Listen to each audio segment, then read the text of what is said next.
안녕하세요. 저는 순천향대학교 정보보호학과 염웅열 교수입니다. 오늘 ICT 국제표준 마에스트로 및 국제표준화 전문가 합동 이슈 발표회에 발표하게 돼서 기쁘게 생각합니다. 오늘 저의 발표 주제는 개인정보보호 분야 주요 표준화기구 동향 및 표준화 이슈 사례 분석을 통한 국제표준화 대응 전략입니다. 주로 제가 활동하고 있는 표준화 기구가 ITU-T 스타디그 17과 ISO, IEC, JTC1, SC17 워킹그룹 5입니다. 따라서 이 두 개의 공적 표준화 기구의 개인정보 보호 분야 주요 이슈에 대해서 말씀드리도록 하겠습니다. 특히 요즘 비대면 이 언테크 사회가 되면서 이 인증, 온라인상에서의 인증이 굉장히 중요한 이슈가 되고 있습니다. 그래서 오늘의 주요 발표는 인증 기술과 관련되는 표준을 집중적으로 분석해 보겠습니다. 그러면 왜 개인정보 국제표준화가 필요하느냐에 대해서 살펴보도록 하겠습니다. 개인정보 이 요구사항은 주로 세 가지 이 요구사항으로부터 나옵니다. 첫째, 국가의 규제를 만족하기 위한 요구사항이고요. 두 번째는 각 개인정보 처리자가 자신이 개인정보 위험평가를 수행한 후에 이 위험을 경감시키기 위해서 필요한 요구사항으로부터 나옵니다.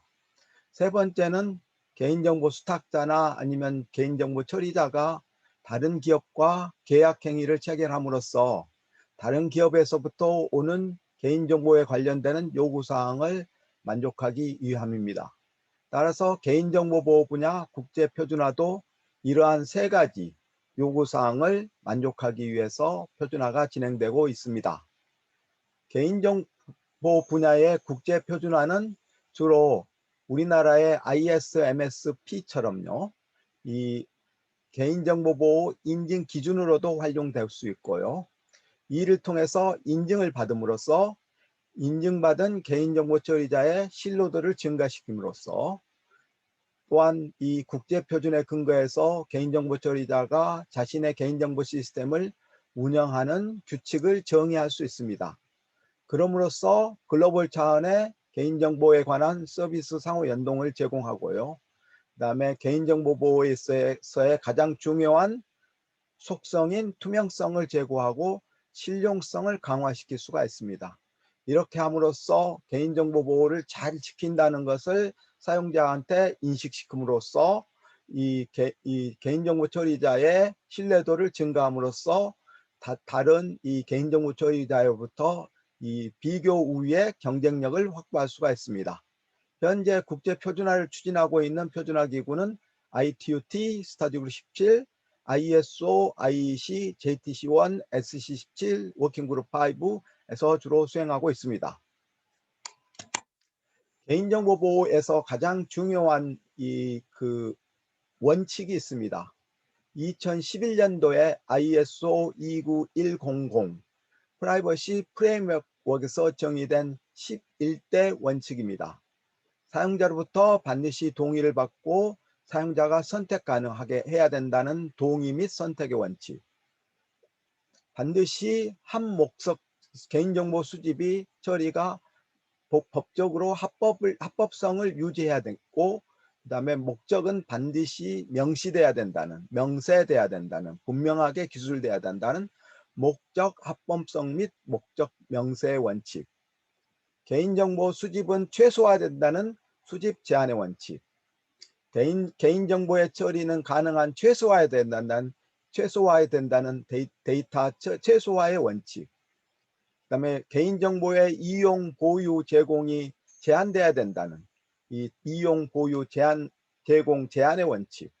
개인정보는 항상 최신의 이 품질을 갖고 항상 정확하게 유지해야 된다는 정확성 및 품질의 원칙.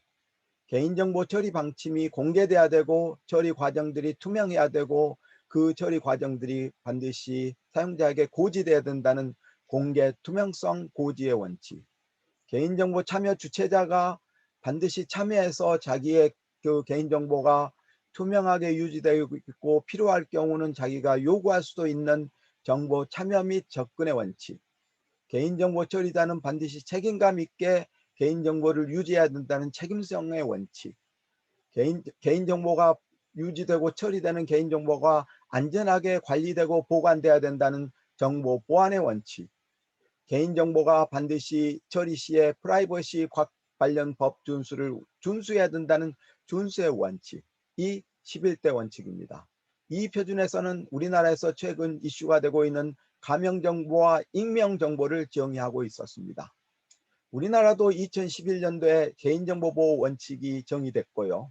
개인정보보호법 제3조 보호 원칙에서는 처리 목적 명확화, 처리 최소화, 목적 적합성, 목적의 용도 활용 금지 등 익명 처리 범 및 관계 준수 법령 등 11대 원칙하고 거의 유사한 처리 보호 원칙을 가지고 있고요.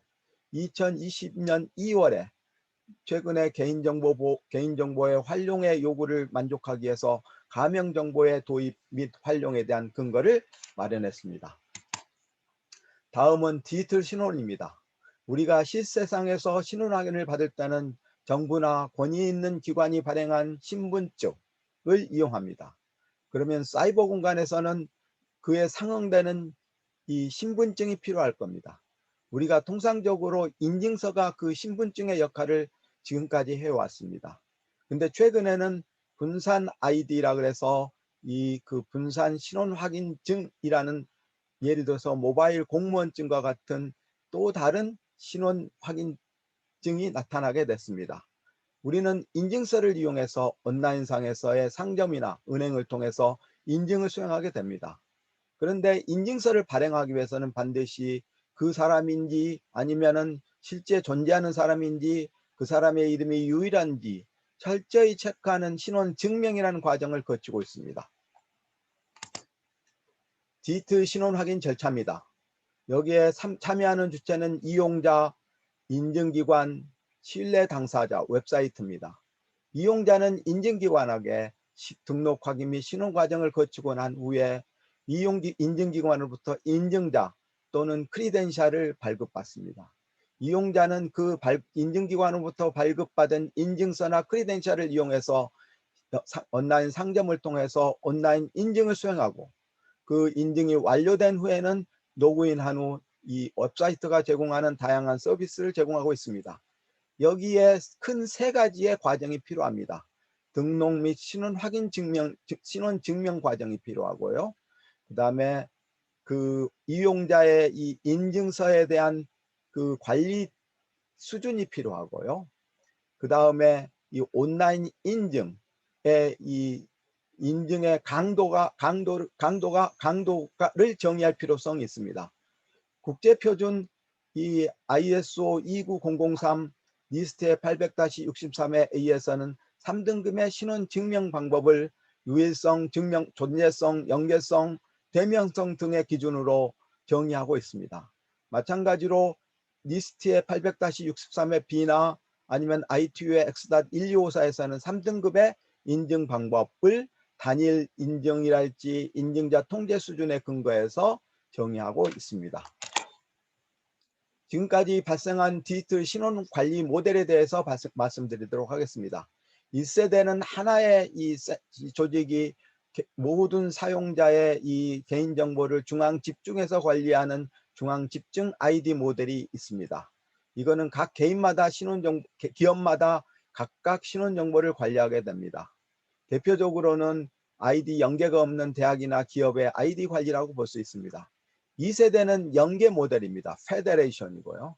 그래서 조직 A하고 조직 B가 오에시스의 사물이랄지 오픈 아이디의 이 표준을 이용해서 이 하나의 조직에서 관리되던 이 하나의 사용자의 신원 정보가 다른 조직으로 연계돼서 관리할 필요성이 있습니다. 역시 IDP가 그 연계하기 위한 IDP가 로그인의 크리덴셜을 관리하고 있습니다. 이에 반해서 최근에 나오고 있는 이 그 아이디 관리 모델이 분산 아이디 모델입니다. 그래서 신뢰 확장을 위해서 분산 원장을 이용하고 여러 개의 IDP하고 그다음에 조직들이 또는 사용자들이 분산 원장 기술을 이용하거나 아니면 공개적인 이 공개형 그 데이터베이스를 이용해서 신뢰를 확장하고 있습니다. 그래서 이용자는 이용자 지갑을 통해서 하고 있고 자기 주권을 확립할 수 있고 사용자 중심의 분산 아이디 모델이 제 3세대 모델이라고 볼 수 있습니다. 분산 신원 확인 모델은 크게 이 소유자, 이용자라고 볼 수 있는 중앙에 있는 이용자하고 그 다음에 발급자 또는 발행자라고 불리우는 IDP, CSP가 있고요. 그 다음에 다른 하나는 그 분산 신원 증명서를 인증하는 데 사용하는 이 검증자 웹사이트가 있습니다. 그래서 이용자는 그 발급자로부터 인증서나 크리덴셜을 발급받고 자기의 소유를 증명하기 위해서 자기가 코사인한 다음에 다시 그 분산 신원 증명증 확인증을 이 웹사이트에 제공함으로써 자기의 신원을 확인받는 그런 부분입니다.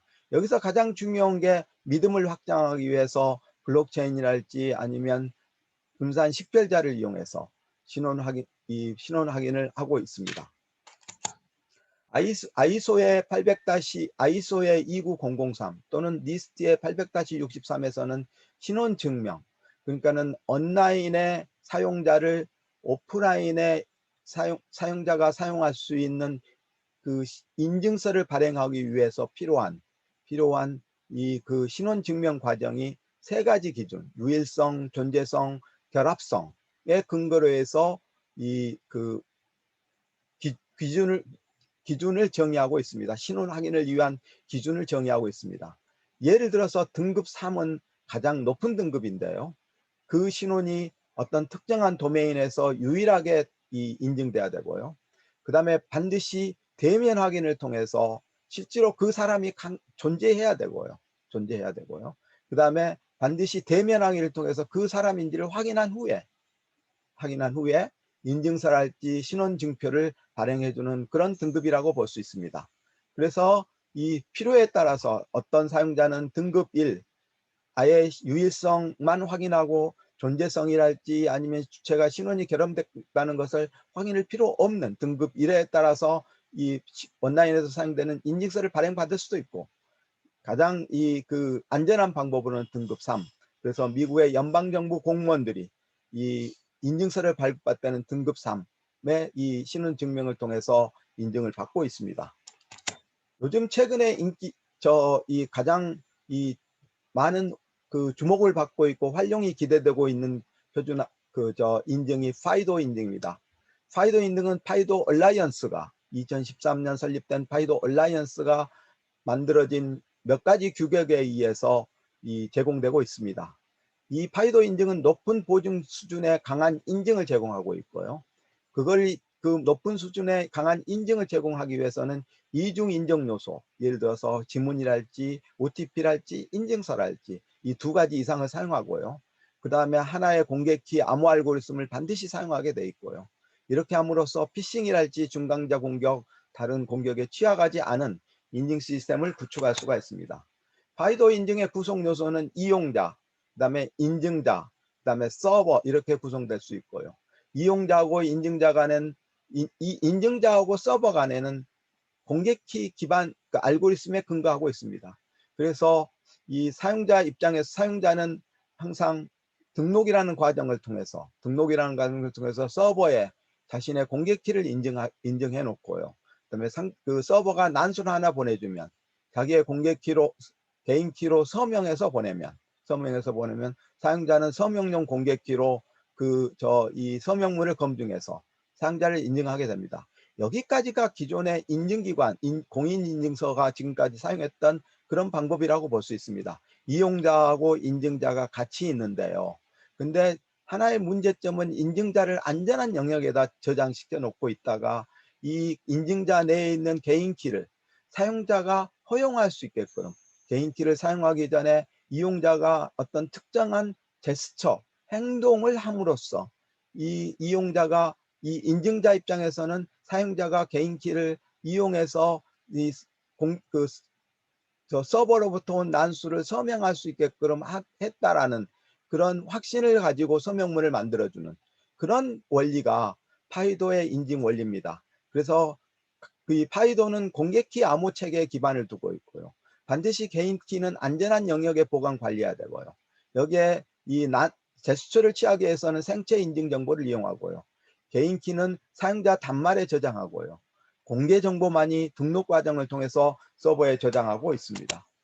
이게 이 파이도 인증의 원리입니다.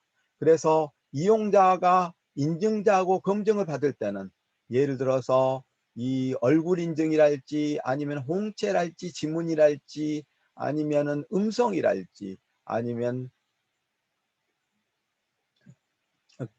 비밀번호인데 이 비밀번호가 아니고 패스코드라 그래서 한 5가지 정도의 숫자로 이 사용자한테 인증을 이용자가 제스처를 취해주면 인증자는 아까 이 TPM이랄지 아니면은 TEE랄지 아니면 SE랄지 이런 안전한 영역에 보관되어 있던 개인키를 이용해서 이 공개키 기반 서명 시스템을 이용해서 서버한테 파이도 인증을 받는 이런 절차를 거치고 있습니다.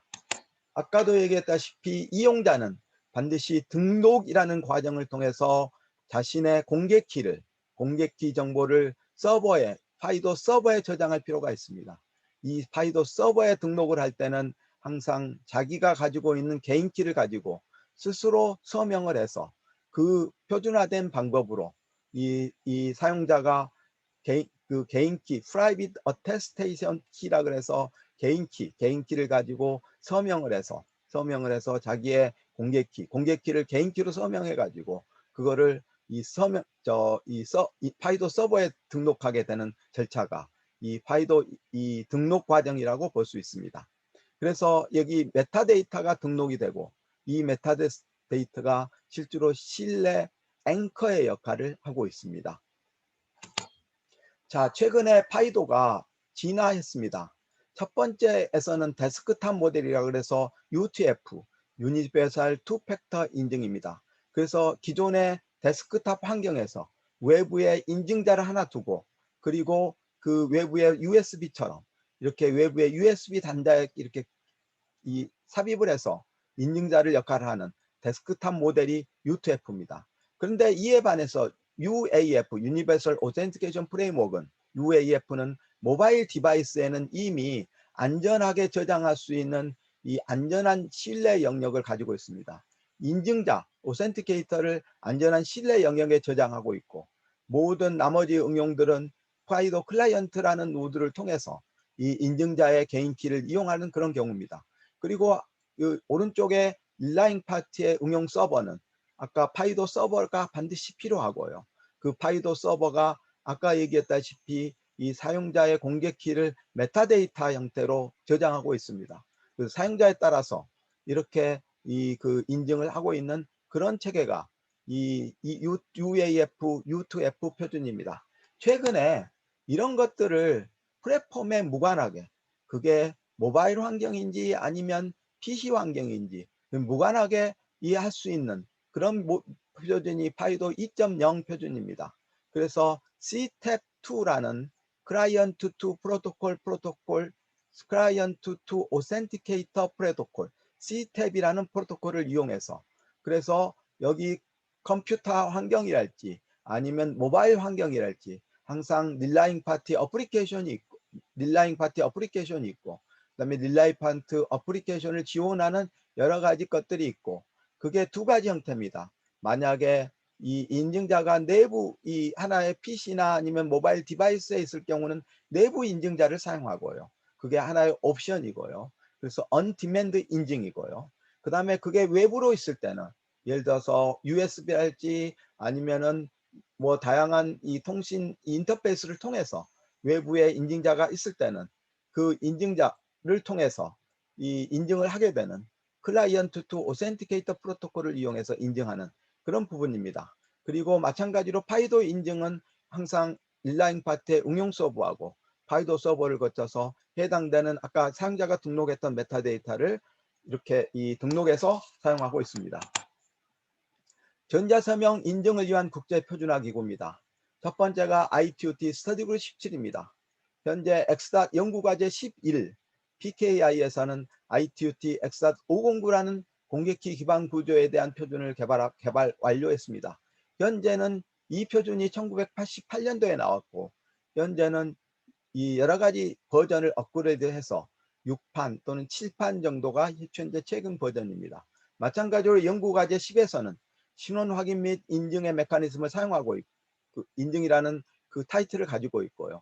X.1254 실체 인증 보증 프레임워크, 그리고 파이도 얼라이언스에서 표준화했던 파이도 UAF랄지 C탭이랄지 U2F를 X.1277, X.1278로 2018년도에 표준화했습니다. 그리고 연구과제 14에서는 최근에 분산 아이디 보안 프라이버시라는 표준을 최근에 채택했습니다. 아주 최근에 채택했습니다. 2020년도에요. 그리고 이 리스트에서는 다양한 디지털 설명을 위한 SP800-63-3 디지털 신원, SP800-63-A 등록비 신원 인증, SP800-63-B 인증 및 생체 인증, 생체 주기, SP800-63-C 연계 및 주장, 그리고 SC27에서는 SC27의 작업반 5에서는 ISO의 29115 인증 보증 프레임워크, ISO의 29003 신원 확인, 그리고 다양한 ISO의 24760 파트 1, 2, 3의 표준을 개발했습니다. 그리고 사실 표준화 기구인 IETF에서도 이 PKI하고 관련되는 RFC 5280이랄지 RFC 3161이라는 표준을 개발했습니다.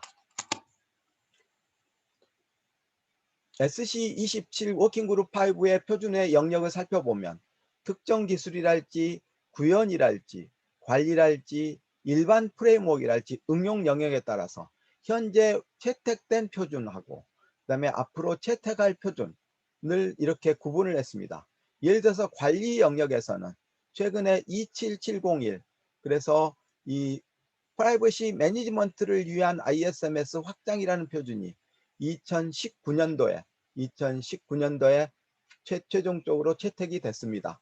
그리고 29151이라는 표준이 채택이 됐습니다. 이 표준은 개인정보 처리자의 개인정보 준칙을 개발한 표준입니다. 이 표준은 2017년도에 표준화가 완료된 표준입니다. 그리고 최근에 27570이라는 스마트 시티의 프라이버시 가이드라인이 최근에 최종 채택됐습니다. 공개됐습니다. 발간됐습니다. 그리고 핀테크의 프라이버시 가이드라인이 최근에 MP를 통과해서 MP를 시작하기로 결정했습니다. 그래서 내년 4월부터 핀테크에서의 프라이버시 가이드라인에 대한 표준들이 개발될 예정이고 2024년도에 최종 표준으로 발간될 예정입니다. 자, 그리고 개인정보보호 표준화 그룹의 주요 표준화기입니다. 여기는 아까도 얘기했다시피 SC17의 연구과제 3에서는 X.1058 그래서 개인정보보호 준칙이라는 표준을 만들었고요. 연구과제 7에서는 안전한 응용 서비스 그래서 X.1148 비식별화 처리 서비스 X.RDDA 비식별 보증 요구사항 최근에 감염병 환경에서의 개인정보 감염법 접촉자 추정 애플리케이션의 유스 케이스를 개발하기 위한 기술 보고서를 2020년 9월 회의에서 개발하기로 합의했습니다. 이 기술 보고서는 한국의 제안에 의해서 채택됐습니다. 그리고 연구과제 10에서는 이 신원 확인 및 메커니즘에 대한 다양한 X.1254랄지 이런 표준들을 개발했습니다.